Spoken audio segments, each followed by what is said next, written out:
जी अस्सलाम अस्सलाम वालेकुम। Very good morning to all of you. Welcome to rise and shine only on 365 news. Live होते हैं हम यहाँ मंडे टू फ्राइडे 9 से 11 बजे। कल होगा, कल से बल्कि वीकेंड आज से शुरू हो गया। जी आज से तो बिल्कुल हमारी बातें बड़ी गौर से सुनिएगा, क्योंकि दुनिया में क्या हो रहा है, पाकिस्तान में क्या हो रहा है, क्या चीज़ें होनी चाहिए, क्या चीज़ें नहीं हो रही, सब हम यहाँ डिस्कस करते हैं। बिल्कुल ऐसा ही है और इस शो को आप इसीलिए पसंद भी करते हैं कि सब कुछ हम इस पर डिस्कस करते हैं। आज के शो का बता दें थोड़ा सा, रेन यानी बारिश और ये मानसून का सीजन और उसके बाद डिस्ट्रक्शन सारी और क्या इकदाम कर रहा है इंडिया में, ये तो हम रोज ही करते हैं। अच्छा, रोज करने का मकसद यही है क्योंकि बहुत ज्यादा ये हो रही है बारिशें और इनके बारे में जानना बहुत जरूरी है। लगता है ऐसा है हमें भी कभी कभार कि बहुत ज्यादा हम बारिश की बात कर रहे हैं, लेकिन नहीं, जहां ये हो रही है कराची में हम बैठे हमें नहीं लग रहा, और इमरजेंसी सूरत हाल है बहुत से इलाकों में। अभी तो मतलब कुछ अबाउट डेट्स में चलना है, कुछ और जी बिल्कुल, कब तक कहां तक चलेगा? 25 से फिर एक बड़ा शदीद स्पेल आएगा, ये बताया जा रहा है केपीके और फिर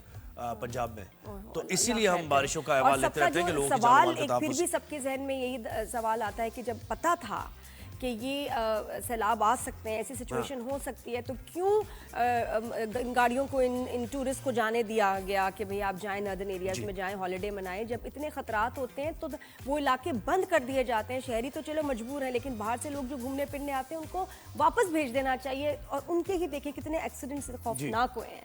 तो this could have been avoided, और यही सवाल हम भी करेंगे कि क्यों नहीं अवॉइड, क्या अगर इंतजामिया अलर्ट है तो। अच्छा, फिर हम दूसरा सेगमेंट हमारा है भारत में जो रेप केसेस में इजाफा होता जा रहा है और मतलब बड़ी वल्नरेबल हो गई है खवातीन, बिल्कुल इतने ज्यादा। और आप सोचें, मतलब हॉस्पिटल जैसी जगह जहां डॉक्टर्स काम करते हैं वो ही सेफ नहीं है, तो ये और दूसरी और भी कुछ केसेस को आपको हाईलाइट करके बताएंगे कि वहाँ कितना अनसेफ हो गया है फॉर विमेन, जो कि इतनी बड़ी आपको कहते हैं कि जी तरक्की याफ्ता मुल्क है, ये है, वो औरतों के लिए अपनी।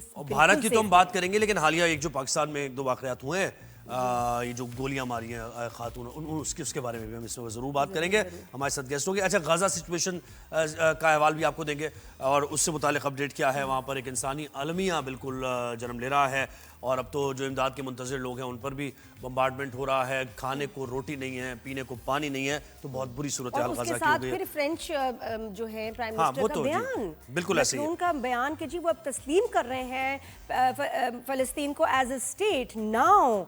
और इससे बहुत सारे ममालिक, खासतौर पे यूएस को, जो इजराइल के एलाइज हैं, उनको बड़ा गुस्सा चढ़ेगा। बिल्कुल, इमैनुअल मैक्रोन ने ये वाज़ेह तौर पर ये कहा। इससे पहले खबरें ऐसी आई थी, लेकिन अब उन्होंने जो महमूद अब्बास को लेटर लिखा है, फ़लस्तीनी सदर महमूद अब्बास को उन्होंने लेटर लिखा और वाज़ेह तौर पर उन्होंने कहा कि फ्रांस तस्लीम करने जा रहा है फ़लस्तीनी रियासत को। अच्छा, और उसका बाकायदा तौर पर ऐलान भी किया जाएगा। और इसके साथ साथ एक और इसी से जुड़ी पेशरफ्त ये है कि बरतानिया के स्टामर जो हैं वज़ीर आज़म, उन्होंने जर्मनी और फ्रांस से रब्ता किया है। अच्छा, गाजा की सूरत हाल पर कि भाई अब इस मसले को हल होना चाहिए। तो राय आमा मुझे लग रहा है कि यूरोप में अब इतनी हद तक पहुंच चुका है वो लोगों की जानों का जाना और लोगों के बारे में जो उनकी हालत है। लोग इतना प्रोटेस्ट कर रहे हैं, शोज में जाके बात करते हैं, जेनोसाइड है, इसको खत्म करें, इसको बंद करें, और आई थिंक उसका भी प्रेशर और दूसरी तरफ यूएस और इसराइल मुज़ाकरात से पीछे हट गया। आपको ये भी जी बिल्कुल, उन्होंने अपने डेलीगेशंस वापस बुला रही हैं। तो ये बड़ी पेशरफ्त है गाजा की। फिर पाकिस्तान बांग्लादेश मैच की हम बात करेंगे और नादरा रिफॉर्म्स की भी हम बात करेंगे।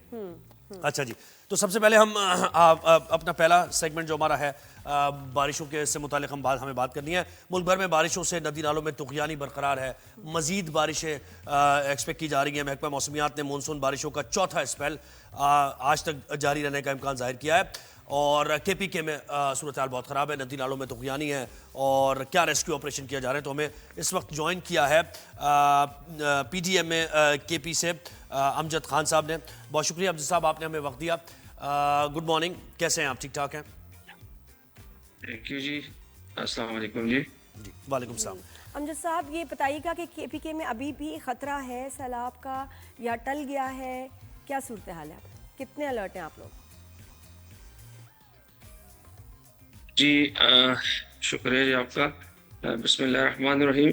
पीडीए में जो है इस वक्त मुकम्मल हर किस्म की उसके लिए तैयार है, अलर्ट है। आपको थोड़ा सा मैं बैकग्राउंड बता दूं कि जब मानसून स्टार्ट होता है तो उससे पहले एक प्रिपेयर्डनेस का हमारा होता है कि जिसमें कि कंटीजेंसी प्लानिंग होती है। तो उसमें तमाम इदारों के साथ मिल के, डिस्ट्रिक्ट एडमिनिस्ट्रेशन के साथ मिल के تو اس میں ایک روڈ میپ بنایا جاتا ہے، اور وہ ڈیپینڈ کرتا ہے جو آؤٹ لک ہوتی ہے کہ اس سال بارشیں کتنی ہوں گی، وہ آؤٹ لک ہمیں ملتی ہے این ڈی ایم اے سے اور میٹ ڈپارٹمنٹ سے. تو اس میں ہماری جو تیاری ہوتی ہے اس پہ ڈیپینڈ کرتی ہے، اور اس میں پھر ہم ایسے کرتے ہیں کہ تمام ڈپارٹمنٹس کے فوکل پرسنس کو اپنے ساتھ انگیج کر لیتے ہیں، اور جہاں جہاں پر ولنریبل ہمارے جو ڈسٹرکٹس ہوتے ہیں وہاں پر مشینریز وغیرہ تمام پہلے سے ہی پرووائڈ کر دیتے ہیں. اب اس پریپیئرڈنیس اگر آپ کی اچھی ہوگی تو آپ کا رسپانس بھی اچھا ہوگا. تو ہماری جو اب ریسنٹلی آپ نے دیکھا ہوگا کہ بابو سر کا جو واقعہ ہوا تھا تقریباً شام کے 7:30 بجے، تو ہماری وہاں پر آلریڈی مشینری ڈپلائڈ تھی، اور وہاں پر ڈسٹرکٹ ایڈمنسٹریشن بھی الرٹ تھی، اور اس سے پہلے ہمیں ایڈوائزری بھی آ گئی تھی کہ یہاں پر جو ہے لینڈ سلائڈنگ مختلف ایریاز میں ایکسپیکٹڈ ہے. تو جیسے ہی روڈ وہاں پر لینڈ سلائڈنگ ہوئی ہے تو ہمارے جو ڈسٹرکٹ ایڈمنسٹریشن ہے اور ساتھ میں جو ہمارے اور ڈپارٹمنٹ سے ریسکیو تھے اور این ایچ اے تھے، اور ساتھ ساتھ شکریہ ادا کرتے ہیں ہم جی پاک آرمی کا، جو بھی وہاں پر انہوں نے 2 گھنٹے کے اندر اندر ایک ٹیمپریری ارینجمنٹ کر کے راستے کو ریسٹور کروایا، اور 330 گاڑیوں کو وہاں جی سے نکالا ہے. امجد صاحب، اور پھر جو بات کہ سوال وہی آ گیا کہ اس وقت کتنا خطرہ جی جی ہے اور اس وقت کیا صورتحال ہے بابو سر KP میں؟ ٹاپ کی اور دیگر جی اچھا، علاقوں. وہ بتائیے گا. جی جی جی اس میں ایسا ہے کہ ابھی جو میٹ ڈپارٹمنٹ کی ہمارے پاس فور کاسٹ ہے، تو انہوں نے ہمیں یہ الرٹ دیا ہے کہ 5 اسپیلز ایکسپیکٹڈ ہے نیکسٹ، اس کے بعد بھی ابھی جو ہے نا جو اسپیلز گزر چکے ہیں اس کے بعد 5 اور ایکسپیکٹڈ ہے.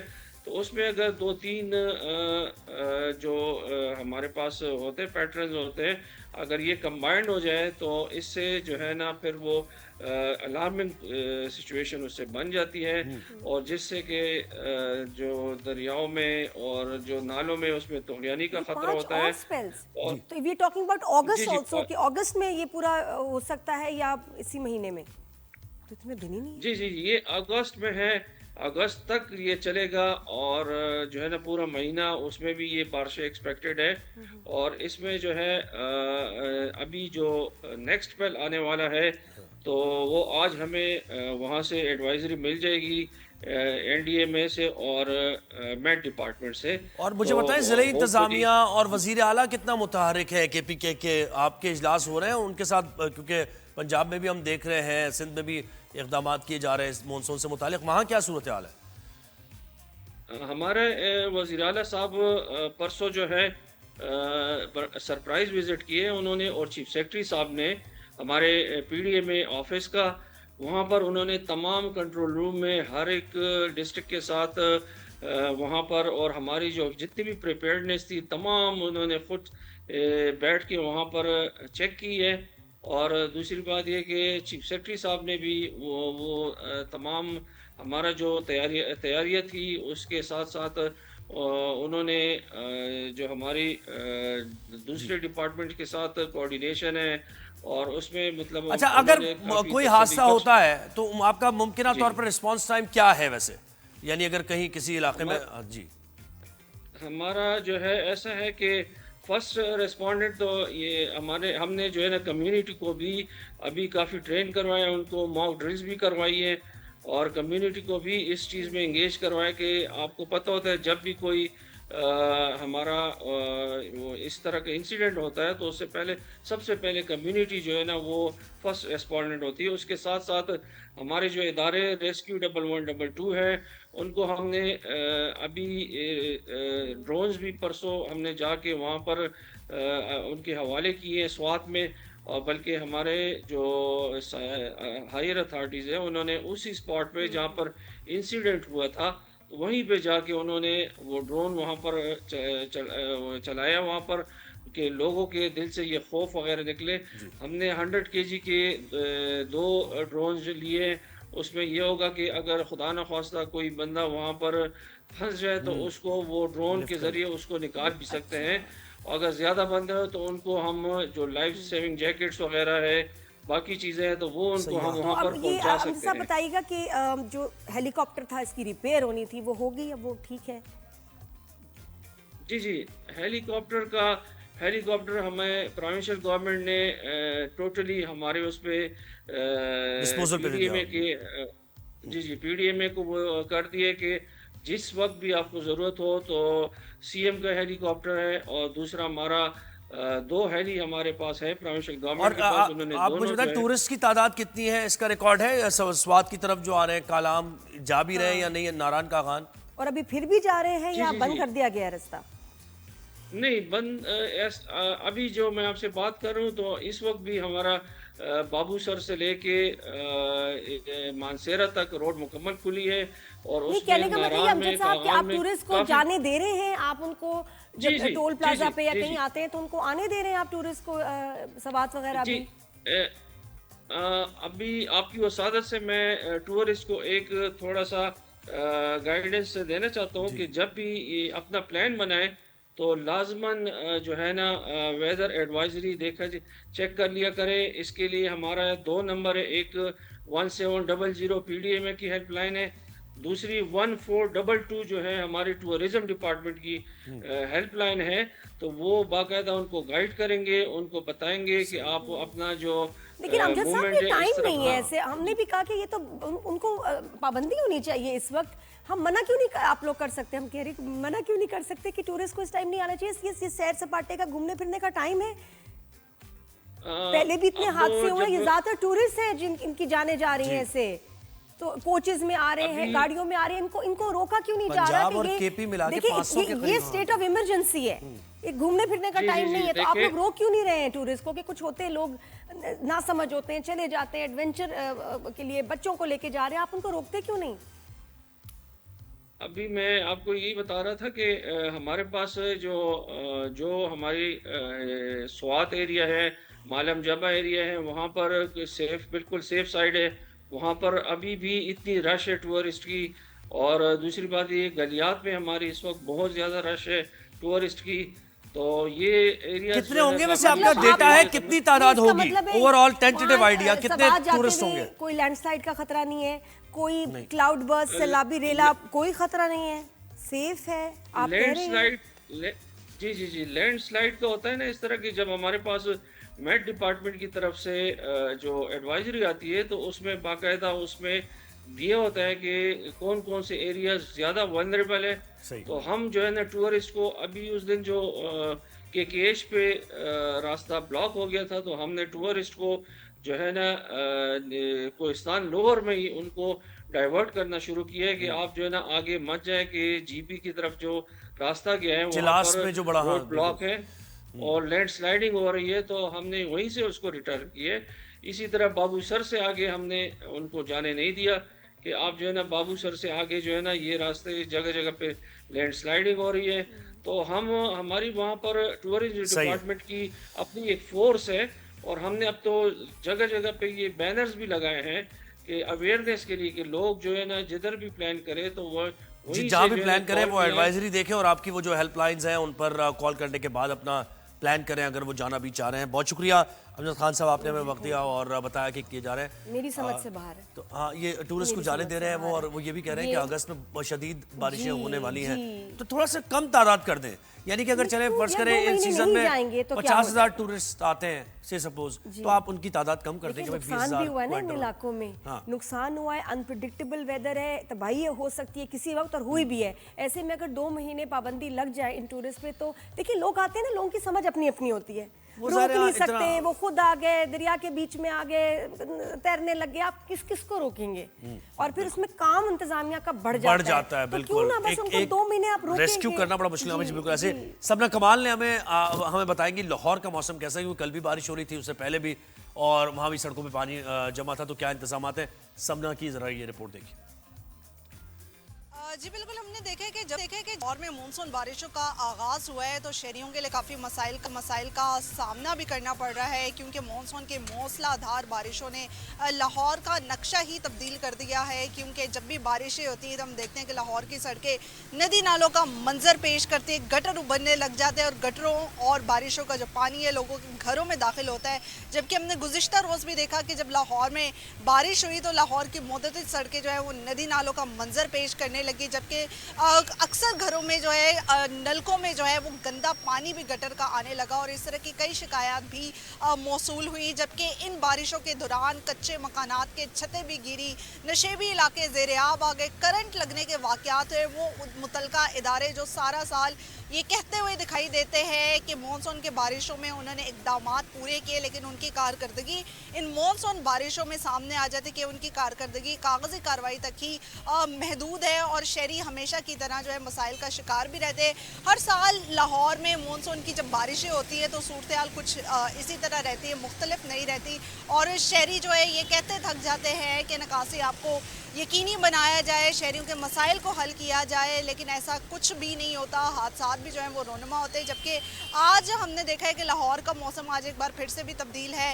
रात गए लाहौर में वक्फे से बारिशों का सिलसिला जारी रहा, लेकिन ये बारिश इतनी ज़्यादा नहीं थी। तो हम देख रहे हैं कि लाहौर की सड़कें जो हैं वो इस वक्त क्लियर है, कहीं पर इस वक्त जो है पानी नहीं खड़ा। लेकिन महकमा मौसमियात ने पेशगोई की है कि आइंदा 24 घंटों के दौरान लाहौर में बारिश का जो सिलसिला है वो वक्फे से जारी रहेगा। तो ऐसे में शहरी अपील करें कि नकासी आपको यकीनी बनाया जाए और वासा की टीम जो है वो मुतहर्रिक रहे ताकि नकासी आपको जो है वो बर वक्त यकीनी बनाया जाए, क्योंकि वासा की टीमें तो हमें दिखाई देती है लेकिन वो भी नकासी आपको बर वक्त नकासी करने में जो है वो नाकाम रहती है। क्योंकि मानसून की बारिशें हैं, चौथा स्पेल महकमा मौसमियात की जानिब से बताया जा रहा है कि शदीद रहेगा और हमने देखा कि ये स्पेल जो है वो शदीद भी रहा, जिससे कई हादसा जो है वो भी रोनुमा हुए। जी बहुत शुक्रिया समना कमाल, हमें लाहौर की बारिश से मुतालिक बता रही थी। जी ये पानी निकालेंगे कहाँ लेके जाएंगे, किस तरह निकलेगा और सारा वेस्ट होगा ये पानी। मुझे तो इस बात पे होता है कि सारा वेस्ट होगा पानी।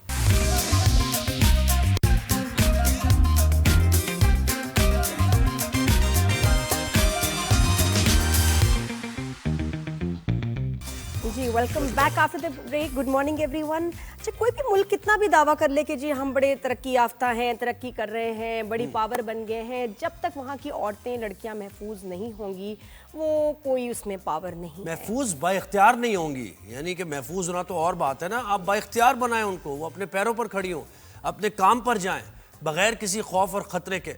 लेकिन भारत तो ख़ास तौर पे इस मामले से मुताल्लिक़ तो यानी लगता ऐसा है कि भारत एपिसेंटर है अगर लड़कियों के रेप की बात हो। Rape capital of the world. और मोदी सरकार के टाइम पे तो रिकॉर्ड केसेस जो है डेली के पता नहीं 100-200 से ज्यादा जो है ना रिपोर्ट हो रहे होते, कितने रिपोर्ट ही नहीं होते बिल्कुल, लेकिन ये केसेस हो रहे हैं दिल्ली, मुंबई और दीगर बड़े बड़े शहरों में। और आप ऐसा डेली क्राइम, एक आप कभी नेटफ्लिक्स पे सीरीज देखिए, आपका मैं कहती हूँ कि दिल रुकने को आता है, रोंगटे खड़े होना तो एक और बात है, आप बिलबिला जाएंगे कि एक तो होना क्राइम और इतनी बेदर्दी से होना, चाहे वो जो उसमें एक बस में एक बच्ची का रेप, गैंग रेप हुआ, उसके बारे में वो एक भारतीय रियासत उड़ीसा में भी अभी एक ऐसा वाक़या हुआ, ट्रू इवेंट्स।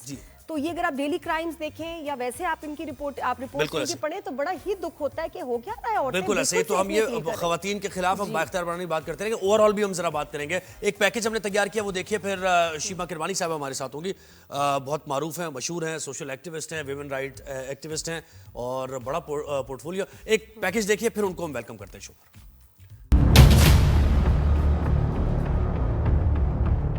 दुनिया की सबसे बड़ी जमहूरियत का दावा करने वाले भारत में हजारों लाखों खवातीन खुद को गैर महफूज तस्वुर करती हैं। आए दिन मारपीट, तशद्दुद और रेप की खबरें सामने आती हैं। कोई गिरफ्तारी नहीं होती, कोई तब्दीली नहीं आती। भारत ने पाकिस्तान के खिलाफ जंग में हमले को ऑपरेशन सिंदूर का नाम दिया, जो कि नाकाम भी हुआ। हाल ही में भारतीय अदाकारा तनुश्री दत्ता की वीडियो सामने आई है जिसमें 5 साल से हिरासत होने का इल्जाम लगा रही हैं। They've asked me to come to the police station to launch a proper complaint. I'm going to probably go tomorrow day after. I'm not well. मुझे इतना परेशान किया गया है पिछले 4-5 सालों में कि मेरी तबीयत खराब हो गई है। भारतीय शहर कल्याण में डॉक्टर के पास जाने से मना करने पर क्लिनिक में आया मर्द आपे से बाहर हो गया। और खातून रिसेप्शनिस्ट पर मुक्कों और लातों की बारिश कर दी। मराठी रोजनामा साकाल की रिपोर्ट में कहा गया कि खातून ने इस शख्स को डॉक्टर के क्लिनिक में दाखिल होने से रोका था क्योंकि अंदर लोग मौजूद थे। भारतीय रियासत उत्तर प्रदेश में स्कूल जाने वाली लड़की ने रास्ते में हिरासा करने वाले नौजवान पर सरेआम थप्पड़ों की बारिश कर दी। अफसोसनाक बात है, लोगों ने तमाशा देखा, कोई आगे ना आया।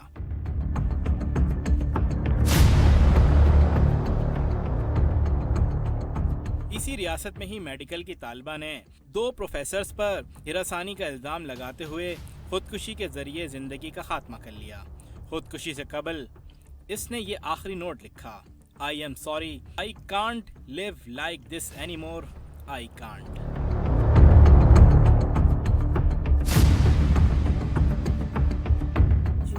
और इसके साथ ऐड करें लास्ट ईयर जो डॉक्टर का जो कि रेस्ट कर रही थी, बाहर से एक शराबी शख्स आता है और उसको इतनी देर तक उसको टॉर्चर करता है, रेप करता है, उसको जान से मार देता है। ये भी खबरें चल रही हैं और बहुत ज़्यादा केसेस में इजाफा हुआ है। हम इस पे बात करेंगे। शीमा करमानी से 35 इयर्स, मोर देन 3 डेकेड्स का इनका एक्सपीरियंस है। We know her as a classical dancer, लेकिन वुमेन एक्टिविस्ट हैं और इनके थिएटर प्लेज होते हैं जिसमें ये जेंडर इक्वालिटी उस पर बात करती हैं, औरतों के हकूक़ की बात करती हैं, सेफ्टी की बात करती हैं, अंडर एज जो मैरिज है उसके अगेंस्ट उसको कंडेम करती हैं, उस पर बात करती हैं। कमाल काम कर रही हैं और बड़े उनको मतलब क्रिटिसिज्म वगैरह भी मिलता है। बिल्कुल ऐसे ही है, बर्दाश्त भी करती हैं, बहुत से ऐसे हालात भी आ जाते हैं। शीमा करमानी साहब, आप वेलकम करते हैं आपको शो पर। बहुत शुक्रिया। What an honour Sheena ji, बहुत बहुत खुशी हो रही है आप हमारे शो पे आई। Thank you. शीमा जी, पहले तो हम ये भारत हिंदुस्तान से मुताल्लिक ही, वैसे तो देखें बाउंड्रीज नहीं है, जो विमेन राइट्स की अगर हम बात करें तो कोई आइडियल सूरत हाल कहीं भी नहीं है, लेकिन भारत में बहुत से हम केसेस देखते हैं, इसमें फिर मजहब के नाम पर भी होता है, दीगर कास्ट सिस्टम भी वहां पर ज्यादा है। तो आप मुझे बताएं, इसको कैसे आप असेस करती हैं, क्या जहनियत है, क्या माइंडसेट है ये? देखिए, मैं समझती हूँ कि पूरे बड़े सगीर में एक ही चीज होती है, ये पूरे बड़े सगीर में जो मेल माइंडसेट है वो इस तरह से बनाया गया है कि एक तो कभी कभी लगता है कि ये सिर्फ पेट्रियार्की नहीं है, सिर्फ पिदरी समाज नहीं है, ये कभी कभी तो इस तरह से महसूस होता है कि ये बाकायदा एक नफरत है औरतों से, मिसोजिनी जिसे हम कहते हैं। और फिर मैं ये समझती हूँ कि देखा जाता है कि मर्द को शायद अपने से भी नफरत है, वो अपने आप को बर्दाश्त नहीं कर सकता, वो अपनी नफरत औरत के पर भी निकालता है। तो एक अजीब किस्म का माइंडसेट बना हुआ है जो कि पूरा जो हमारा पूरा माहौल है पूरे बड़े सगीर में, एक मार्शल जो माहौल है, जो हाइपर माचोइज्म का जो माहौल है कि मर्द जो है उसको अपनी ताकत दिखानी है, उसे अपना कंट्रोल दिखाना है, अपना पावर दिखाना है। शिवा जी, इस माहौल को तब्दील कैसे किया? क्या स्टेट ये काम करेगी? क्योंकि आप जैसे ह्यूमन राइट्स एक्टिविस्ट वो तो काम कर ही रहे हैं अपना, लेकिन रिजल्ट्स उस तरह नहीं आ रहे हैं, तो ये हुकूमतों का, स्टेट का काम है। एब्सोल्युटली आई थिंक ये देखिए, हम लोग तो अपनी तरफ से काम कर रहे हैं, ये हुकूमत और स्टेट का काम बहुत लेयर्स में है। एक तो एजुकेशन, कि हम शुरू से ही लड़कों को क्या एजुकेशन देते हैं कि तुम्हारी बहन जो है या जो भी लड़की है तुम्हारी क्लास में, कोई वो तुमसे कमतर है, तुम उससे बेहतर हो। तो एक तो ये सोच जो हम हर तरीके से बचपन से लड़के लड़कियों को दे देते हैं, और लड़कियों को ये सिखाते हैं कि नहीं, तुम्हारी जिंदगी का मकसद तो सिर्फ शादी है और तुम कमजोर हो, तुम हर तरीके से कमतर हो मर्द से। तो एक तो ये सोच को मीडिया का भी इसमें रोल है। तो इसमें मेरे ख्याल में स्टेट, गवर्नमेंट, मीडिया, इन सब का बहुत ही बड़ा रोल है, क्योंकि ये 2 दिन में नहीं तब्दील होगा, ये तो टाइम लगेगा इसमें, और इसके लिए बहुत एक कॉन्शियस एफर्ट होता है। विक्टिम शेमिंग करते हैं जी। अच्छा शीमा जी, आपको अगर एक थोड़ी देर के लिए एक प्रोफाइलिंग करें of a rapist in this region, आप कैसे उसको प्रोफाइल करेंगी? उसका एज, उसका बैकग्राउंड, किस तरह प्रोफाइल करेंगे कि ये इस तरह के लोग हैं जो कि ज्यादा रेप करते हैं? जी एज तो आमतौर से एवरेज जो है ना वो है बिटवीन 25 to 35 द मेन, ठीक है, हाँ मर्द की। और उसमें ये कि वो at the height of his machoism है कि उसे प्रूव करना है कि मैं एक मर्द हूँ और मैं स्ट्रांग हूँ, मैं कंट्रोल करता हूँ। और फिर ये पूरा तसव्वुर जो है ना नादिया, मिल्कियत का, कि ये जो औरत है ये मेरी मिल्कियत है, और मैं जो चाहूँ उसके साथ करूँ, ये सारी चीजें मैं समझती हूँ कि ये हमने दिया है मर्दों को, ये इस किस्म की सोच। तो ये जो माशरे हैं इसमें बहुत कंसर्टेड और बहुत ही सोच समझ के एफर्ट और बहुत विल से ये। अच्छा शिवा जी, एक बड़ी आपने गौर तलब बात की इसमें, आपने जब यानी इस समाज को बदलने की जब बात की तो आपने कहा कि लोगों के जहनों में, बच्चियों के जहनों में ये बात डाली जाती है, लड़के के जहन में कि भाई तुम सुपीरियर हो, तुम्हें अच्छा कर, लेकिन ये तो एक माँ ही कर रही होती है ना। हम ये देखते हैं घरानों में एक माँ ही तरबियत कर रही होती है, इस तरह अपनी बेटी की भी और बेटे की भी। तो यहाँ पेट्रियार्कल सोसाइटी की बात करते हुए शायद इस पहलू को निगलेक्ट कर देते हैं कि उस माँ की तरबियत करना भी बहुत जरूरी है, उसका माइंडसेट भी चेंज करने की जरूरत है हमें। ऑफ कोर्स, मतलब ये तो जाहिर सी बात है कि जो सोच है वो सिर्फ मर्द के जहन में तो नहीं जा रही ना, जो प्रीडोमिनेंट सोच है माशरे की, वो औरतों के जहन में भी तो जा रही है ना। मगर औरतें तो रेप नहीं कर रही, औरतें अबेट कर सकती हैं वायलेंस में, मतलब ये कि वो जो अपना उसका बेटा वायलेंस कर रहा है अपनी बीवी पे या औरत के पर, उसमें वो शरीक कई दफा हो जाती हैं, मगर वो खुद नहीं, रेप तो नहीं कर रही। तो अगर हम रेप की बात कर रहे हैं, मगर अगर हम जनरल तशद्दुद की बात कर रहे हैं, डोमेस्टिक वायलेंस की जब हम बात करें तो अक्सर यही होता है कि झगड़े इसी तरह शुरू होते हैं। और ये ज्यादातर आदमी वो हैं जिन्होंने अपने बाप को देखा माँ को मारते हुए। अच्छा, माँ के साथ कोई गुस्सा हो के, है ना, माँ के साथ आपकी डिफरेंसेस हो, या आपकी बीवी या कोई माशूका उसके साथ उस पे गुस्सा हो, तो वो गुस्सा किसी और पे निकलता है। तो ये भी एक देखा गया है। प्रोफाइलिंग, सॉरी, वो जो आप बात कर रही थी ना प्रोफाइलिंग की, तो उसमें ये भी कहा जाता है, मतलब वो ये कहा जाता है या औरतों पे तशद्दुद करने वाले मर्दों का, कि ज्यादातर ब्रोकन होम से जो आते हैं मर्द, वो जिन्होंने देखा है कि हमारे बाप ने ये किया था हमारी माँ के साथ, तो हमको भी यही करना है, तो वो पूरा एक साइकिल शायद रिपीट होता है। मगर मैं नहीं समझती कि ये जरूरी है हमारे माशरे में भी, क्योंकि एक और इसमें पहलू कि सजाओं का जो सिस्टम है वो भी हमें, क्योंकि देखे ना कि मुजरिम को सजा नहीं मिलती है और वो बच के निकल जाता है और उसके बाद तकवीयत मिलती है, ये भी एक पहलू इसका है ना, कि अगर सजाएं मिले तो एग्जाम्पलीफाई। और शीना जी इसके साथ यही बताएगा, क्योंकि 1-2 मिनट रह गए, कि what do we need to do, इस सोसाइटी में हमने रहना है, हमारे बच्चों ने आगे इन सब चीजों को फेस करना है, क्या कर सकते हैं बेहतर करने के लिए, उनको अपनी बच्चियों के लिए इस मुल्क को सेफ कैसे बनाएं?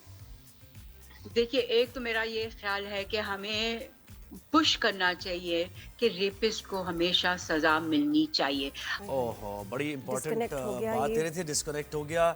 इसमें ये भी सवाल मेरे जहन में तो हमेशा मैं ये पूछता हूँ जब भी विमेन कि ये जो कैपिटल है, नादिया आप थोड़ा सा बता दें, फिर हम ब्रेक भी लेना है, कि ये जो कैपिटल पनिशमेंट है बहुत से मुल्कों में हैंग किया जाता है पब्लिकली, रेपिस्ट को पब्लिकली हैंग किया, लेकिन इसके खिलाफ बहुत से women rights activist, human rights, वो कहते हैं नहीं ये ब्रूटैलिटी है। तो ये एक बड़ी डिबेट है। अब जैसे वो जिसने डॉक्टर को मारा इंडिया में, तो उसको लाइफ सेंटेंस हुई है, हालांकि सबने कहा था कि इसको लटका देना चाहिए था, यही ना ये डिबेट चलती रहती है। हैंग्ड कि जी आज जो इसका जुर्म है इतना बड़ा नहीं कि इसको सजाए मौत हो, हाँ इसको लाइफ सेंटेंस दे दो, व्हिच इज 14 इयर्स। यही मैं कह रहा हूं कि लाइफ सेंटेंस होनी चाहिए या ये तो पब्लिक इंडिया में होनी चाहिए जी। तो ये वाकई इस खित्ते में बड़े मसाइल हैं, उस पे हमें बात करना बड़ा जरूरी है। हम अपने ड्रामास, थिएटर्स, रेडियो, हर जगह हर सिस्टम के को यूज करते हुए ना हमें लोगों को ना सुधारने की बड़ी जरूरत है। एक ब्रेक हमने लेना है, यहाँ पर ब्रेक के बाद वापस आएंगे। And thank you so much Sheena ji, बहुत शुक्रिया।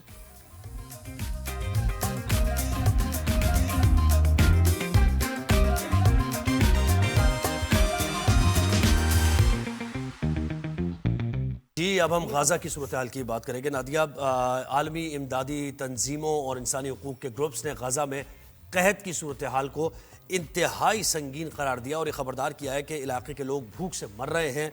इन तंजीमों ने आलमी बरादरी से फौरी इक़दाम करने का मुतालबा भी किया है। और बरतानवी खबर रसा इदारे के मुताबिक डॉक्टर्स विदाउट बॉर्डर्स, इसके साथ साथ सेव द चिल्ड्रन और ऑफ्सकॉम समेत 100 से ज़ायद आलमी तंजीमों ने मुश्तरका बयान जारी किया, जिसमें यह कहा गया है कि अहलकार और गजा के अवाम मौत के दहाने पर हैं। अक़वाम मुत्तहिदा ने बताया कि अस्पतालों में ग़िज़ाई क़िल्लत की वजह से मरीज शदीद कमज़ोरी का शिकार हो रहे हैं और कुछ अफराद सड़कों पर गिर कर बेहोश भी हो रहे हैं। तो बड़ी अलार्मिंग सूरत हाल है। तो हमें इस पर हम ज़रा बात करेंगे। गजा पर इंसानी अलमिया इस वक्त देखा जा रहा है। डॉक्टर साबिर अबू मरियम ने हमें ज्वाइन किया, जो कि सेक्रेटरी जनरल हैं पैलेस्टाइन फाउंडेशन के। डॉक्टर साबिर साहब, बहुत शुक्रिया आपने राइज एंड शाइन में वक्त दिया। जी बहुत बहुत शुक्रिया जनाब। जी, मुझे ये बताएं सर कि अब हम ये सोच सकते हैं, हालांकि बहुत पहले हो जाना चाहिए था, कि शायद आलमी तंजीमें कुछ जागेंगी या यूरोप शायद जाग रहा है। इस कॉन्टेक्स्ट में हम गुफ्तगू का आगाज करेंगे कि फ्रांस ने भी ये कह दिया है कि हम एक फलस्तीनी रियासत को तस्लीम करने जा रहे हैं। उससे गजा के लोगों को क्या फायदा होगा? बिस्मिल्लाहिर्रहमानिर्रहीम। बहुत बहुत शुक्रिया आप दोनों का ही कि बहुत ही इंपॉर्टेंट टॉपिक के ऊपर आप ये बात कर रहे हैं। देखिए, जहां तक यूरोप की बात है तो यूरोप के अवाम तो हमारे सामने है। यूरोप की पब्लिक, यूरोप की जो पॉपुलेशन है वो तो फलस्तीनियों के लिए रोजाना सड़कों पर निकली हुई है और उन्होंने फ्रीडम फ्लोटेला टाइप के उन्होंने वो इमदादी काफिलों को भी भेजने की कोशिश की है। लेकिन जो हुकूमतें हैं, जो मुसीबत है, आपने जो सवाल किया है कि ये जो आपने कहा है कि फ्रांस ने कहा है कि हम तस्लीम कर लेंगे फलस्तीनी आजाद रियासत को और फिर उससे फलस्तीन को क्या फायदा, बिल्कुल यही सवाल इस वक्त उठ रहा है कि भाई आपके इन बयानात से, इन मुजम्मतों से, इन करारदादों से फलस्तीनियों को क्या हासिल हो रहा है? क्या ये रद्दी की टोकरी हैं ये सारे कागजात? क्या ये सब कुछ ऐसे ही बेकार में बातें की जा रही हैं कि जिसका बिलाखिर फलस्तीनियों को कोई फायदा ही हासिल नहीं होता है? तो होना ये चाहिए कि इन हुकूमतों को गासिब सहूनी रियासत इसराइल पर एक दबाव बनाना चाहिए, एक भरपूर किस्म का दबाव। आप देखें कि जो अवामी दबाव है, चाहे पूरे यूरोप में, अमेरिका में, अफ्रीका में और हमारे एशिया में जितने बड़े बड़े एहतजाज, मुजाहरे, और अभी आपने कहा कि डॉक्टर्स विदाउट बॉर्डर्स, कितने ही ऐसे हजारों लोग हैं जो अपने इस जिम्मेदारी को महसूस करके वो कोशिश कर रहे हैं कि कुछ ना कुछ वो गजा के लोगों के लिए कुछ ऑक्सीजन फराहम करें। लेकिन जो मुसीबत है वो ये है कि इस सारे दबाव का गासिब हुकूमत के ऊपर कोई इम्पैक्ट नहीं आ रहा है। वो मुसलसल कत्लेआम कर रही है। ना सिर्फ अभी भूख और कैद का मसला है, बल्कि मैं आपकी खिदमत में अर्ज करूं, जहां पर कहीं छोटे मोटे इमदाद वहां पहुंचती है बड़ी मुश्किल से, तो लोग अगर वहां इमदाद जो वहां पे इमदाद लेने के लिए जमा होते हैं, तो ये गासिब हुकूमत के फौजी, सहूनी फौजी उनको टारगेटेड किलिंग का निशाना बनाते हैं। स्नाइपर से बैठकर उनको दूर से शूट करते हैं और वो एंजॉय करते हैं कि देखिए ये इमदाद के लिए जमा हुए थे, वो उनको कीड़े मकोड़ों की तरह मारते हैं। ये सूरत हाल तो यहाँ तक जा चुकी है। तो खुलासा ये करता हूं कि जो हुकूमतें हैं, चाहे वो मगरबी हुकूमतें हैं, चाहे वो हमारी मुसलमान हुकूमतें हैं, ये सबकी जिम्मेदारी है कि अगर वो इस इंसानी अलमिये के ऊपर वो संजीदा है, वो वाकई इंसानियत के साथ खड़े हैं, तो फिर गासिब इसराइल के ऊपर एक भरपूर किस्म का एक एम्बार्गो लगाना चाहिए, एक दबाव लगाना चाहिए। हर वो मुसलमान मुल्क जिसके इसराइल के साथ ताल्लुकात हैं उसे खत्म करने चाहिए। इसी तरह यूरोपीय ममालिक को चाहिए कि ज़बानी जमा खर्च की बजाय उनकी हुकूमतें बिल्कुल जो है वो इसराइल को तस्लीम कर लिया एक स्टेट को, नाउ व्हाट? तो मतलब फिर उसके बाद अगर किसी स्टेट पे कोई ऐसे जारियत कर रहा है तो आप उसके अगेंस्ट क्या करेंगे? बाकी इस बयान की समझ नहीं आ रही है। फिर अब और क्या होता है, मीडिया फिर उन चक्रों में लग जाता है, देखिए जी इसका असर क्या होगा, इजराइल कैसे रिएक्ट करेगा, यूएस क्या कहेगा, इन बातों की तरफ चले जाते हैं, फिर फोकस गजा के लोगों से हट जाता है। नहीं होता। देखिए, जो हकीकत है वो यही है कि जब ये कहते हैं कि फलस्तीनी आज़ाद रियासत को तस्लीम करते हैं, तो सवाल ये है कि फलस्तीन तो फलस्तीन है, उसके ऊपर जिसने कब्जा किया है ये उसके खिलाफ कोई एक्शन लेने की बात नहीं करते। जब ये कहते हैं कि हम एक छोटी सी फलस्तीनी आज़ाद रियासत जिसका दारुल हुकूमत बैतुल मुक़द्दस है, एक छोटा सा टुकड़ा है जिसमें ये गजा नहीं है, जिसमें और बहुत सारे इलाके नहीं है, तो इसका मतलब ये होता है कि ये खुद ये मगरबी हुकूमतें दूसरी तरफ एक खामोश तरीके से, साइलेंट तरीके से जो गासिब इसराइली कब्जा है, जो नाजायज है, जो इलेजिटिमेट है, उसको कानूनी हैसियत उसको वैलिडेट कर रहे हैं, उसको वैलिडेट कर रहे हैं। जी बिल्कुल। अच्छा, एक और लेकिन एक तरफ ये और दूसरी तरफ ये भी आपने ये भी खबर आई है कि यूएस प्रेसिडेंट बहुत एक्टिव मुतहर्रिक थे कि ये मसला उन्होंने हल कराना है, पीस लेके आना है, लेकिन यूएस और इसराइल की डेलीगेशंस ने वापस बुला लिया यूएस ने, और वो इंटरेस्ट अब डोनाल्ड ट्रंप शो नहीं कर रहे। इस पेशरफ्त को कैसे देखते हैं आप, जो टॉक्स हो रही थी? देखिए, मैं पॉलिटिकल साइंस का तालिब इल्म हूँ। मैं बड़ी सादा तरीके से आपकी खिदमत में अर्ज करता हूँ कि ये जो डोनाल्ड ट्रंप है, इनके साथ जो लोग उम्मीदें वाबस्ता रखते हैं उन्हें नहीं रखनी चाहिए। ये पल में तोशा है, पल में माला है, किसी वक्त ये कुछ है, किसी वक्त ये कुछ है। ये इनकी बातों का कोई एतमाद नहीं है। हकीकत इसके बरक्स है। जो ईरान और इसराइल की 12 दिन की जंग खत्म हुई है, जो 12वें दिन, उसके बाद से इस वक्त क्या हो रहा है? यही अमरीकी हुकूमत, यही जर्मनी, यही इटली और बाकी मगरबी ममालिक इसराइल को बाकायदा वेपन वहां पे प्रोवाइड कर रहे हैं, पूरे पूरे जहाज वहां पे लैंड हो रहे हैं, वहां पर उनके एयर डिफेंस सिस्टम को दोबारा से एक नई और जदीद टेक्नोलॉजीज की मदद से उसको दोबारा इनहेंस किया जा रहा है। मुझे ऐसा लग रहा है कि 50-50 चांस है कि ये एक नई जंग की तैयारी कर रहे हैं। तो इनसे ये उम्मीद रखना कि ये जंग को बंद करेंगे, मेरे नजदीक एज ए सियासी तालिब इल्म के उन्वान से मैं समझता हूँ कि ये इसके कोई इम्कानात इस वक्त मौजूद वो नजर नहीं आते। सिर्फ जंग बंदी अगर हो सकती है तो वो फलस्तीनियों की वो मर्जी के मुताबिक होनी चाहिए। फलस्तीनी अवाम इस जमीन के ओरिजिनल बाशिंदे हैं, वो इस जमीन के एंसेस्टर्स हैं, चाहे उस फलस्तीनियों के अंदर यहूदी फलस्तीनी हो, चाहे ईसाई फलस्तीनी हो, चाहे मुसलमान फलस्तीनी हो, ये सारे 1948 तक साथ रहते थे। इनकी जमीनों पे कब्जा हुआ है, इनके घरों पे कब्जा हुआ है, ये मैटर एड्रेस होना चाहिए। ये नहीं होना चाहिए कि ये दूसरे मैटर्स को बीच में लाकर ये असल मसले को छुपाने की कोशिश करते हैं। तो जरूरत इस बात की है कि ये जो ट्रम्प जो अपने आप को मैसेंजर ऑफ पीस जो बन के शो कर रहे हैं, मैं इनसे एग्री नहीं करता। मैं समझता हूँ कि ट्रम्प खुद इस पूरी जेनोसाइड के अंदर जो अब तक हो रही है 7 अक्टूबर के बाद से, स्पेशली उसमें अमेरिकी हुकूमत चाहे बाइडन हो या चाहे ट्रम्प हो, ये दोनों बराबर के इसके अंदर मुजरिम हैं। डॉक्टर साहब, आप इस खित्ते के लिए आगे फ्यूचर में क्या देखते हैं? इजराइल का क्या प्लान है? हर जगह वो जंग शुरू कर रहा है। देखिए ये प्लान तो आज हमारे सामने है। आप बिल्कुल, आप तो ये आपके सवाल के अंदर ये जवाब इसके अंदर मौजूद है। वो लबनान के ऊपर हमला आवर है। लबनान में हालांकि उसने जंगबंदी का मुआहदा किया है, लेकिन रोजाना वहां बमबारी कर रहा है, लोगों को कत्ल कर रहा है। वो यमन पे बमबारी करता है, वो शाम के ऊपर बमबारी कर रहा है। आप देखिए कि अब तो शाम की हुकूमत, पहले वाली हुकूमत वो नहीं रही। अब तो अमेरिकी सदर ट्रम्प ने भी उनके साथ हाथ मिलाया है, उनके साथ तस्वीरें बनाई हैं, उनके ऊपर पाबंदियां हटाई हैं। यही पिछले सवाल का भी जवाब इसके अंदर मौजूद है कि उसके बावजूद वो ये समझते हैं कि कोई भी ऐसा मुल्क इस खित्ते में जो थोड़ी सी ताकत रखेगा, जो थोड़ा सा हमारे सामने खड़ा हो सकता है, उसकी दिफाई टेक्नोलॉजी को, उसकी दिफाई सलाहियत को खत्म कर दो। और ये मुझे ऐसा लगता है कि मुस्तकबिल में अगर इसराइल के ये जो अज़ाइम है, जो तौसीफ़ पसंदाना अज़ाइम है, जो हमारे सामने 48 के बाद से नजर आ रहे हैं, कि उसने जॉर्डन को, इजिप्ट को, इसी तरह सीरिया, लबनान के इलाकों पे कब्जा किया है, अब वो आगे बढ़कर मजीद इलाकों पे भी कब्जा करने की कोशिश कर सकता है। लिहाजा फ्यूचर में इसराइली तौसीफ़ पसंदाना जो अज़ाइम है, जिन्हें ग्रेटर इसराइल भी कहा जाता है, हम सबकी जिम्मेदारी है कि हम इसको रोकें। मुमकिन है कि कल इराक की बारी हो, फिर आपने देखा ईरान के ऊपर भी वो हमला कर चुके हैं, मुमकिन है तुर्की की बारी हो, सऊदी अरब की बारी हो। बिल्कुल ऐसा ही है, ये बिल्कुल लम्हा फिक्रिया है। बहुत शुक्रिया डॉक्टर साबिर। और मुझे जिस बात पता है ना कि कब एक होंगे, कब मुस्लिम ममालिक, अभी तो फिर भी हम में स्ट्रेंथ है कि एक हों तो एक मुंह तोड़ जवाब दिया जा सकता है, लेकिन ये ना खुदा ना खास्ता कि वो वक्त आ जाए कि जब एक होने को कोई बचे ही ना।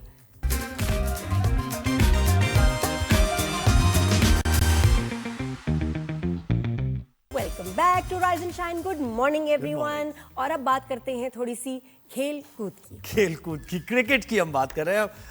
तीसरा T20 पाकिस्तान ने जीत ही लिया भाई, 2 मैचेस हारने के बाद, सीरीज हारने के बाद तीसरा मैच जीत। तो शुड वी बी हैप्पी और सैड? ये बता दो मुझे, इमोजी एक चाहिए मुझे, आप बताएं।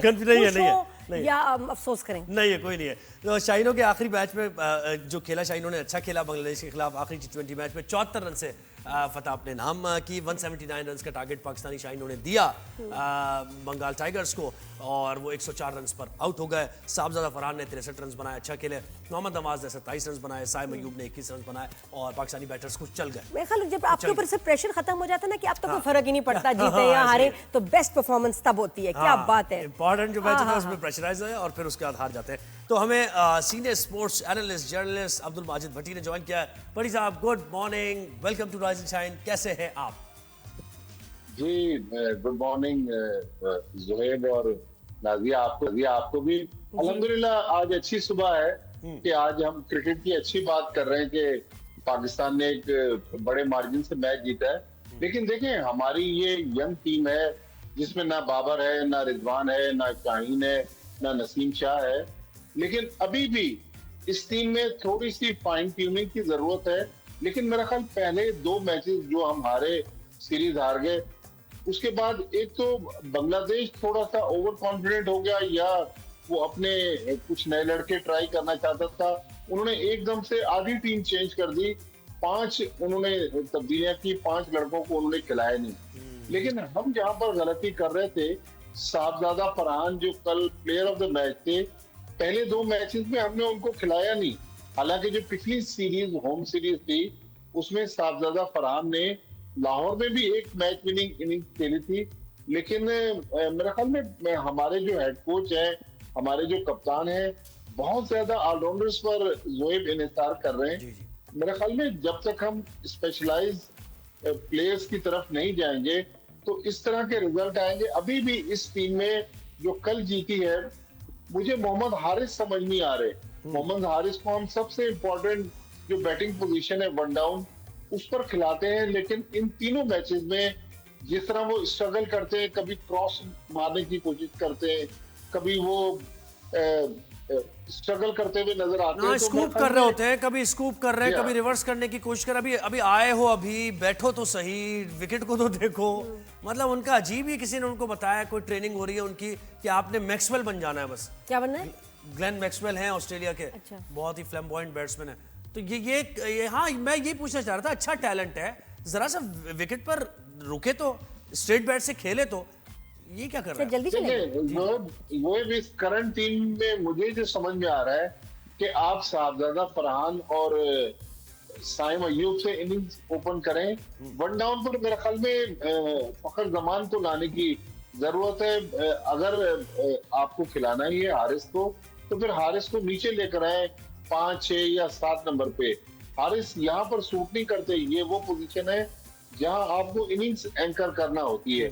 लेकिन तीनों मैचेस में जिस तरह हारिस स्ट्रगल कर रहे थे, मेरे ख्याल में हारिस टेक्निकली काफी वीक है, उन पर बहुत सारा काम करने की जरूरत है। तो वन डाउन पोजीशन पर मेरे हिसाब से अगर इस करंट टीम को देखें तो फिर फखर जमान जो है वो बेहतर लगते हैं। और साहबजादा फरहान को क्यों नहीं खिलाया 2 मैचेस में? ये कुछ समझिए, या तो हल्का ले लिया बांग्लादेश को कि हम ठीक है अपने इन यंगस्टर्स को जरा ट्राई कर लेते हैं, अच्छा अगर कोई खेलता तो उसमें, यही वजह क्या थी? देखिए, साहबजादा फरहान की अगर हम डोमेस्टिक सर्किट में भी परफॉर्मेंस दें, पिछले कई सालों से वो डोमेस्टिक के टॉप परफॉर्मर हैं, फर्स्ट क्लास में और व्हाइट बॉल फॉर्मेट में। लेकिन मुझे नहीं समझ आई कि क्या सिलेक्शन हुई। वो चाहते थे कि शायद पहले वो फखर और साइम पर जाना चाहते थे, जब फखर न चल सके तो उन्हें आराम दिया गया, फिर साहबजादा फरहान को लाया गया। मेरे ख्याल में नौजवानों को बजाय ये कि हम बाहर बिठाकर प्रेशर बिल्ड करें उन पर, उनको कॉन्फिडेंस देने की जरूरत है। सही है। तो साहबजादा फरहान जिस तरह के बैट्समैन हैं, मुझे तो बड़े दिलेर लगे कि उन्होंने चौके छक्के भी मारे, जहां पर सिंगल की जरूरत थी, स्ट्राइक भी रोटेट करते रहे। तो मेरे ख्याल में एक कंप्लीट पैकेज है। पर मुझे बताएं कि ये तो हो गया एशिया कप आ रहा है हाँ, ना, ये इसकी जरा उसकी क्या भी बात है भाई। Thank you so much, thank you so much. मैंने एक सवाल आपको इम्प्रेस करने के लिए रखा हुआ था अभी। चलें, माजिद भाई बताएं कि ये एशिया कप जो है ये किस तरफ जाता है, आपको दिखाई दे रहा है? इसमें अब इंडिया का क्या अब वो क्या करेंगे? कोई ना कोई शरारत मस्ती तो करनी है उन्होंने, तो क्या प्लान होगा इस दफा उनका अगेंस्ट पाकिस्तान? जिस तरह इंडियन मीडिया प्रोपेगेंडा करता रहा कि इस मीटिंग में इंडिया नहीं आएगा, ये मीटिंग नाकाम हो जाएगी, ढाका में मीटिंग नहीं होनी चाहिए थी। कल 100% जो हाजिरी थी वो एशियन क्रिकेट काउंसिल के मेंबर्स की थी। इंडिया आ तो ना सका, लेकिन इंडियन क्रिकेट बोर्ड के जो वाइस प्रेसिडेंट थे राजेश शुक्ला, उन्होंने वीडियो लिंक पर मीटिंग अटेंड की। श्रीलंका बोर्ड के चेयरमैन वो भी बीमार थे, वो भी वीडियो लिंक पर थे। तो 100% हाजिरी थी। अब क्योंकि मेजबान मुल्क इंडिया है, तो पहले 6 टीमों का ये टूर्नामेंट हो रहा था, अब बढ़ाकर 8 टीमों का कर दिया गया है। तो मेरे ख्याल में थोड़ा सा इंडिया ने स्पॉन्सर्स के साथ मिलकर टाइम मांगा है एशियन क्रिकेट काउंसिल से कि जब थोड़ा सा टाइम गुजारने के बाद लग ये रहा है कि सितंबर के फर्स्ट वीक में 2 डेट्स हैं। एक तो 5 सितंबर को कहा जा रहा है कि एशिया कप शुरू होगा, दूसरा 7 या 8 सितंबर और कहाँ होगा बड़ी साहब? ये दुबई में? जी हाँ, इन्होंने जो यूएई के जो 5 ग्राउंड है, शारजा, दुबई, अबू धाबी, ये 5 ग्राउंड्स बुक करवा लिए हैं भारतीय क्रिकेट बोर्ड ने। मैं भारत का नाम इसलिए ले रहा हूँ कि एशिया कप का इस बार होस्ट भारत है। हाँ। लेकिन जो बताया जा रहा है कि अबू धाबी और दुबई 2 ग्राउंड ऐसे होंगे जिन पर ये टूर्नामेंट होगा। तो यूएई मुमकिन तौर पर एशिया कप का मेजबान मुल्क है। तो यानी होगा एशिया कप, आप ये चीज अभी तक समझ रहे हैं कि एशिया कप बाकायदा होगा, या तो 5 को होगा या 7 को होगा, जब भी, और भारत भी आएगी, सारी टीम्स आएगी। चलिए, न्यूट्रल ग्राउंड वाली बात तो अच्छी है, लेकिन क्या इंडिया पाकिस्तान के साथ खेलेगा? ये वाला ये भी एक सवाल है। देखिए, भारत आपको पता है कि चालाक तो है, होशियार भी है। जब तक बिल्ली थैले से ना आ जाए कुछ कह नहीं सकते, लेकिन हम क्योंकि मोहसिन नकवी साहब प्रेसिडेंट है एशियन क्रिकेट काउंसिल के और पीसीबी के भी चेयरमैन है, तो उन्होंने जो कल मीडिया टॉक की वो तो काफी होपफुल है कि अगले चंद दिन। और देखे ना, भारत तो होस्ट है, भारत ये इतने पैसे जो आएंगे पाक भारत मैच से, ये क्यों छोड़ेगा? ये बात है ना, तो इसलिए वो बड़ा पब्लिक इतनी है, देखने कौन आएगा फिर? जी। देखिए, इंटरेस्टिंग चीज आपको बताऊं, एशियन क्रिकेट काउंसिल का जो एक तरीकेकार है, भारत कहता है कि जिस तरह पाकिस्तान, श्रीलंका, बांग्लादेश, अफगानिस्तान, ये जो 4 टेस्ट प्लेइंग कंट्री है, इनको इस टूर्नामेंट से $3.5 लाख मिलते हैं टूर्नामेंट खत्म होने के बाद। लेकिन भारत वो मुल्क है जो कहता है कि जी हम अपने हिस्से की रकम, ये बहुत छोटा सा अमाउंट है, हम अपने हिस्से की रकम जो एसोसिएट कंट्रीज है उनको दे देते हैं। तो जो मुझे सुनने में आया कि भारत अपने हिस्से का शेयर एशिया कप से लेता नहीं। अच्छा, ठीक है, चले, सही है, ये भाई आपने अपडेट कर दिया, बहुत शुक्रिया।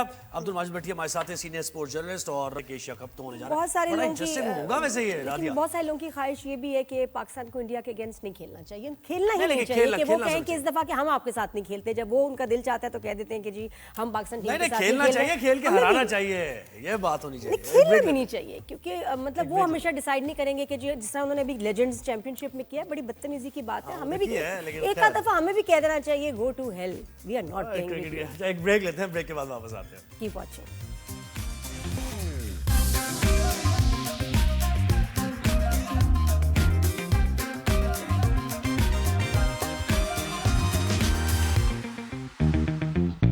नादरा ने रिफॉर्म्स की हैं, कौमी शनाख्ती कार्ड क़वायद 2022 में अहम तरमीम की गई हैं, और इसका मकसद है शनाख्ती निज़ाम को जदीद बनाना, जालसाजी को रोकना। क्योंकि देखें, ये एक बहुत देरीना मसला है कि आपकी जो मुल्क में लोग रहते हैं उनकी आइडेंटिटी वाज़ेह होनी चाहिए कार्ड के जरिए, क्योंकि इसमें थेफ्ट के वाक़यात, इसमें जालसाजी, इसमें क्रिमिनल एक्टिविटी में इन्वॉल्व होते हैं बहुत से लोग, और उनका रिकॉर्ड ही नहीं होता, डेटा अंदाजा नहीं कोई लगा सकता। हम लोग कहते हैं इतनी सख्तियां क्यों हैं, ये क्यों हो रहा है, वो क्यों हो रहा है। जरूरी है क्योंकि ये कार्ड जो आपका आईडी कार्ड है ना, इसको अगर ये गलत हाथों में चला जाए, ये इन्फॉर्मेशन किसी गलत हाथ में चली जाए तो बहुत नुकसान हो सकता है, क्राइम्स होते हैं इसके साथ।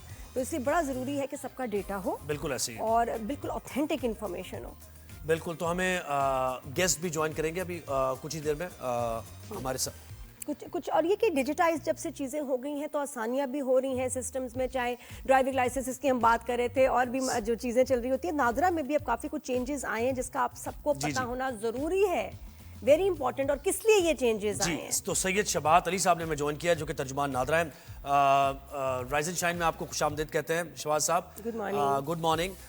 ये बताएं कि नादरा की जो कवानीन है, ये हालिया तब्दीलियां क्यों करी? कुछ तो हमने बता दिया, लेकिन आप जरा वजाहत से डिटेल में बताइए क्यों जरूरत पेश आई इन तरामीम की। अस्सलाम वालेकुम जी, प्रोग्राम में मदऊ करने का बहुत बहुत शुक्रिया। सबसे पहले तो मैं एक छोटी सी वजाहत कर दूं कि ये जो कवानीन जिनमें तब्दीली की गई है, ये सन 2002 के कवानीन थे, जिनमें अब 2025 में यानी तकरीबन 23 साल बाद तब्दीली की गई है।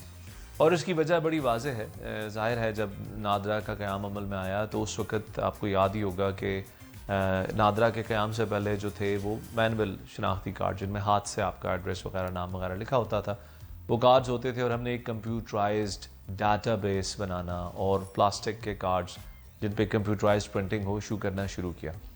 तो चूँकि उस हिसाब से जब हमने काम स्टार्ट किया तो हमारा सबसे जो बड़ा मुद्दा था वो ये था कि एक ऐसा आसान निज़ाम तरतीब दें जिसमें पाकिस्तान के तमाम शहरियों को इनकॉर्पोरेट किया जा सके, समेटा जा सके और उनकी रजिस्ट्रेशन की जा सके, क्योंकि ज़ाहिर रजिस्ट्रेशन तो हर शहरी की होनी है। हमने इस अपनी 25 साल की सफ़र में यह महसूस किया कि हमारे रजिस्ट्रेशन के निज़ाम में कुछ ऐसी खामियां हैं, कुछ ऐसी कमियां हैं जिनको ओवरकम करने की ज़रूरत है। ज़ाहिर है बहैसियत इंसान की भी अगर आप देखें, अपनी ज़िंदगी को लुक बैक करें तो आपको लगता है कि कुछ प्रॉब्लम्स हैं जिनको आप ठीक कर सकते हैं। जैसे कि मैं आपको मिसाल दूंगा कि 18 साल से जो कम उम्र का शहरी है पाकिस्तान में, इन तब्दीलियों से पहले उसकी जो शनाख्त थी वो बातस्वीर नहीं थी। یعنی کہ آپ کے پاس ایک بے فارم ہے جس کے اوپر آپ کے 4 5 6 بچوں کا ان سم کیسز اس سے زیادہ بچوں کا نام تو لکھا ہوا ہے لیکن دیٹس آل, نام لکھا ہے اور جینڈر لکھا ہوا. تو ان تبدیلیوں کی مدد سے ہم نے اس طرح کے جو لوپ ہولز ہیں ان کو اوور کم کرنے کی کوشش کی ہے.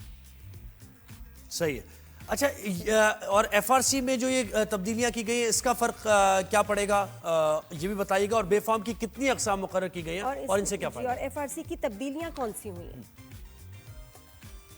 میں ایک ایک کر کے دونوں موضوعات پہ بات کروں گا. سب سے پہلے بے فارم کے بارے میں بتا دوں کہ جو بے فارم ہے جس کے بارے میں نے کہا کہ تبدیلیوں سے پہلے یہ بات تصویر ڈاکیومنٹ چونکہ نہیں تھا, لہٰذا اب ہم نے اس کے اندر مختلف کیٹیگریز کریٹ کر دی ہیں.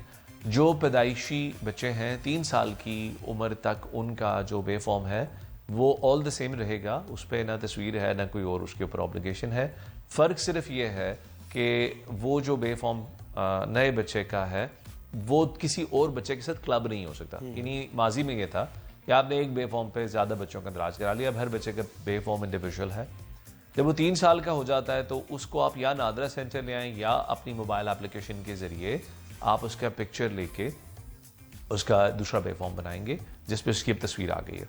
10 سال کی عمر میں یہ پچھلے والا جو بے فارم ہے اس کا یہ آپ سمجھ لیں کہ اس کی میعاد ختم ہو جائے گی, اور 10 سال کی عمر کے بعد اس کو اپنے بائیو میٹرکس بھی دینے پڑیں گے تاکہ جب وہ 18 سال کی عمر میں شناختی کارڈ بنوانے کے لیے آئے تو اس کی جو فیشیل پروگریشن ہے وہ بھی موجود ہو اور ساتھ ہی ساتھ اس کی جو انگلیوں کے نشانات ہیں وہ بھی موجود ہوں. میں آپ کو یہ بھی بتا دوں کہ جن جگہوں پر نادرا کے پاس آئرس یعنی آنکھوں کی پتلیوں کا یا کرنیے کا عکس لینے کی سہولت ہے, وہاں پر ہم ان کا 3 سال اور 10 سال کی عمر میں آنکھوں کی پتلی یا کرنیے کا عکس بھی حاصل کریں گے تاکہ بائیو میٹرک ریکارڈ ہر سٹیزن کا انفرادی سطح پر تفصیل کے ساتھ مرتب ہو سکے.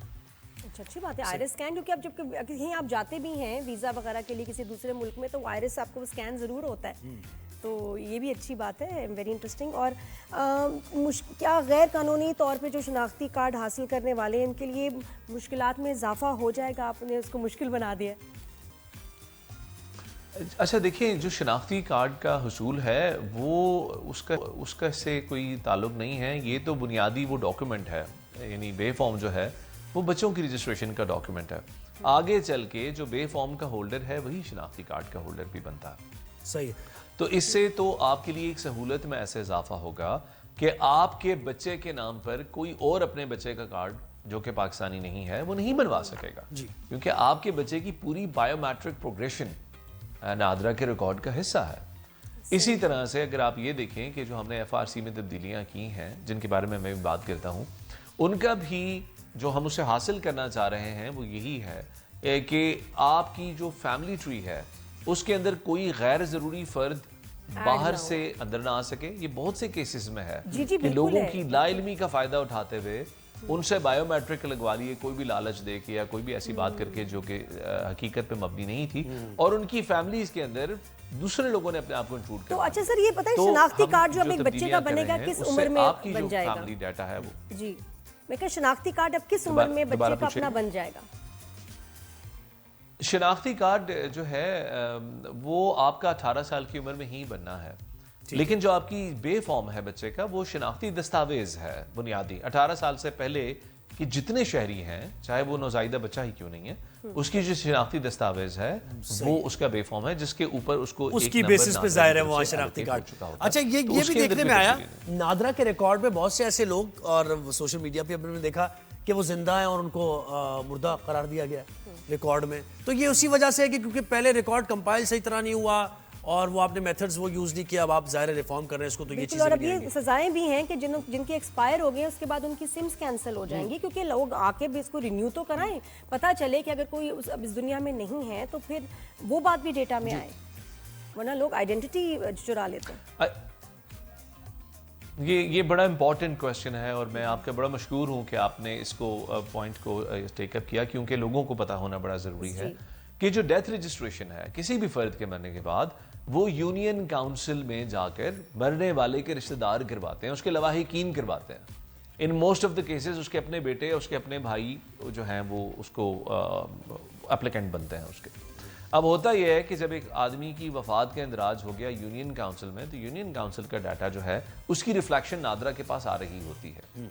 تو نادرا سمجھ لیتا ہے کہ یہ شخص ڈسیزڈ ہو چکا ہے. لیکن اس بات کو کاؤنٹر ویریفائی کرنے کے لیے ہم نے ایک اسٹیپ اور ڈال رکھا ہے, اور وہ یہ ہے کہ مرنے والے کے شناختی کارڈ کی کینسلیشن کے لیے, جو فری آف کاسٹ ہے, جس کی کوئی فیس نہیں ہے, ایک مرتبہ آنا پڑے گا نادرا سینٹر, یا اپنی موبائل اپلیکیشن کے ذریعے, جس کے بارے میں بعد میں الیکس میں بات کرنا چاہوں گا, آپ یہ کینسلیشن کا پروسیس اپلائی کر سکتے ہیں. سو ہوتا یہ ہے کہ بعض کیسز میں یونین کاؤنسل میں وہ اندراج غلط ہو جاتا ہے. وہ غلط اندراج دانستہ طور پہ بھی, مجرمانہ طور پہ بھی ہو سکتا ہے, وہ سہون بھی ہو سکتا ہے کہ ڈیٹا آپریٹر نے جو پنچ کر رہا تھا اس نے شناختی کارڈ کا ایک ڈیجٹ غلط پنچ کر دیا اور مرنے والے کے قواعد تبدیل ہو گئے. کیونکہ ظاہر ہر شخص کا اگر میرے شناختی کارڈ اور وہ زندہ ہے, ظاہر ہے, بالکل ایسے ہی نا کہ ڈیٹا انٹری اگر جی. اچھا ایک اور چیز مجھے بتائیے گا کہ جو ویلیڈیٹی ہوتی ہے شناختی کارڈ کی, اس میں بہت کیا, اس کا کیا کرائٹیریا, یعنی کہ اگر کوئی 50 سال کا شخص آئی ڈی کارڈ اپنا رینیو کرائے گا تو اس کی ویلیڈیٹی کم ہوگی, کیونکہ کچھ کی کم ہے کچھ کی زیادہ ہے, یا یہ ختم ہو گیا معاملہ؟ نہیں, کچھ کم زیادہ نہیں ہے, بالکل ایسا نہیں ہے. جب شناختی کارڈ آپ لیتے ہیں کسی بھی عمر میں تو اس کے اوپر 10 سال کی ویلیڈیٹی ہوتی ہے, اور 10 سال بعد آپ کو دوبارہ بنانا پڑتا ہے. اور اس میں بھی آپ اگر کسی بھی میں اپنے خاندان میں دیکھتا ہوں بعض لوگوں کا 50 سے 60 تک جو فیشیل چینجز ہیں وہ بہت زیادہ ہوتے ہیں. کچھ لوگ بیئرڈ رکھ لیتے ہیں, بال گر جاتے ہیں وغیرہ وغیرہ, بہت سے چینجز آ جاتے ہیں. تو وہ 10 سال بعد کا ایک مرحلہ ہے. ہاں البتہ یہ ہے کہ آپ نے شناختی کارڈ بنایا تھا 2015 میں, 15 کے بعد اب آپ نے جو ہے 20 میں پھر اپلائی کر دیا, پھر آپ نے 21 میں پھر اپلائی کر دیا, گم گیا آپ سے, تو وہ تھوڑا سا اگر آپ اس کو نہیں گما رہے ہیں تو اس کے اندر 10 سال کی ہی ویلیڈیٹی ہے. یہ اس طرح سے نہیں ہے. البتہ یہ ہے کہ جو سینئر سٹیزنز ہیں جن کی عمر 60 سال سے اوپر ہے ان کا لائف ٹائم ویلیڈیٹی کا کارڈ ہوتا ہے. صحیح ہے. اور 10 سال بعد اگر ہو جائے, ایکسپائر ہو جائے شناختی کارڈ, تو پھر آپ کی سمز وغیرہ یہ ساری چیزیں اس سے کنیکٹڈ ہو جائیں گی, بینک اکاؤنٹس وغیرہ, اور یہ چیزیں پھر دیکھا جائے گا ان کو یا نہیں؟ وفاقی وزیر داخلہ محسن نقوی صاحب نے نادرا میں آ کر ایک اجلاس کی صدارت کی تھی, اور وہاں یہ ہم نے میٹر ان کو بتایا تھا کہ بہت سی ایسی سمز ایکٹیو ہیں جن کے لوگوں کے شناختی کارڈ ایکسپائر ہیں اور انہوں نے تجدید نہیں کرائی. اور بائی دا وے جن لوگوں نے کارڈز کی تجدید نہیں کرائی ان کی تعداد کو 1 کروڑ سے زیادہ ہے. تو اس پر یہ فیصلہ ہوا تھا, اور وفاقی وزیر داخلہ کی طرف سے ایک آفیشیل کمیونیکیشن گئی ہے, ایک آفیشیل لیٹر گیا ہے to not only Pakistan Telecommunication Authority but also to the State Bank of Pakistan, جس کے اندر یہ کہا گیا کہ جن لوگوں نے اپنے کارڈز کے رینیولز نہیں کرائے ہوئے, گریجولی مرحلہ وال ان کے جو سمز ہیں وہ ڈی ایکٹیویٹ کر دی جائیں گی. اور یہ تمام جو کام ہے یہ دسمبر 2025 تک کی ڈیڈ لائن دی گئی تھی. اسٹیٹ بینک نے بتانا تھا ساری بینکوں کو, کمرشل بینکس کو, کہ وہ ان کے اکاؤنٹس کے اندر کوئی ایکٹیویٹی الاؤ نہ کریں جب تک وہ اپنا شناختی کارڈ رینیو نہ کرا لیں. چونکہ یہ بڑی ایک عجیب بات ہے کہ ایک آدمی کا شناختی کارڈ ایکسپائر ہو چکا ہے اور وہ اپنا شناختی کارڈ کی تجدید کرانے کے لیے نہیں آتا اور اس کے نام کی سم چلتی رہتی ہے. وہ کسی بھی بہت حد تک چانس ہے کہ وہ شخص موجود نہیں ہے اور وہ کسی مجرمانہ چیز میں بھی استعمال ہو سکتا ہے. سو اس کے اوپر شادی میں, طلاق میں, ایسی سچویشنز میں بھی آپ کے جو ریکارڈ ہے نادرا کے وہ اپڈیٹ کرانا ضروری ہے. نادرا کا جو ریکارڈ ہے وہ ہر صورت میں اپڈیٹ کرانا ضروری ہے.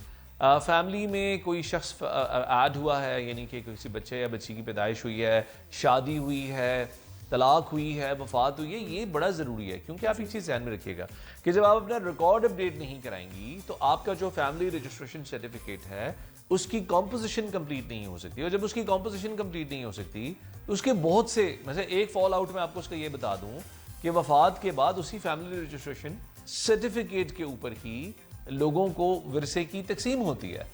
اور آئے دن بہت پڑھے لکھے, بہت سمجھدار, بہت یعنی کہ ویل ورسڈ لوگ ہمیں کال کرتے ہیں, جی وہ والد صاحب کی ڈیتھ ہو گئی, ان کی 2 بیویاں تھیں, وہ ایک رجسٹر تھی ایک نہیں تھی, یا میرا بھائی ہے اس کے ساتھ یہ حادثہ ہو گیا. سو پوائنٹ یہ ہے کہ جب تک آپ کی کمپوزیشن کمپلیٹ نہیں ہے اس کا آپ کو خود ہٹ لگ سکتا ہے. بالکل. لیکن سر پھر بھی بہت ساری فیملیز ہیں, جیسے ہمارے گھر کوئی اگر ملازمہ آتی ہیں, یہ وہ ہم CNIC کا پوچھتے ہیں تو وہ جی بے فارم نہیں ہے اس لیے بن نہیں سکتا ہمارا کارڈ, یا کسی کا گم گیا تو دوبارہ بن نہیں سکتا. تو جن کا بے فارم ہے نہیں وہ اپنا کیسے پھر بنوائیں اپنا شناختی کارڈ؟ ہونا تو چاہیے. اور پھر ہم ان کو کیا مشورہ؟ وہ بڑا آسان ہے, بہت آسان ہے. نہیں بہت آسان ہے. انہوں نے یونین کاؤنسل میں جا کے यूनियन काउंसिल में जाके अपना बर्थ सर्टिफिकेट बनाना है। अब मैं बात उन सिटीजन्स की कर रहा हूँ जिनके पास कोई भी डॉक्यूमेंटेशन नहीं है, यानी सपोज दे हैव नथिंग, तो वो जाकर यूनियन काउंसिल में अपना बर्थ सर्टिफिकेट बनवाएंगे वहां से। उसकी कोई इतनी ज्यादा रिक्वायरमेंट्स नहीं होती, सिर्फ आपने साबित करना होता है कि आपकी पैदाइश इसी यूनियन काउंसिल की, आप बनवाया जा सकता है यूसी यूनियन काउंसिल का। बहुत शुक्रिया शहबाज साहब, अभी सवाल काफी थे लेकिन वक्त भी हमारे पास खत्म हो गया। बहुत इंपॉर्टेंट आपने तो ये जनाब हमारा शो था राइज एंड शाइन, आपने देखा, इसका फीडबैक भी जरूर दीजिएगा। वक्त बिल्कुल खत्म हो गया है, मंडे को आपसे मुलाकात होगी। नादिया और ज़ुहैब को दीजिए इजाजत। अल्लाह हाफ़िज़, गुड मॉर्निंग।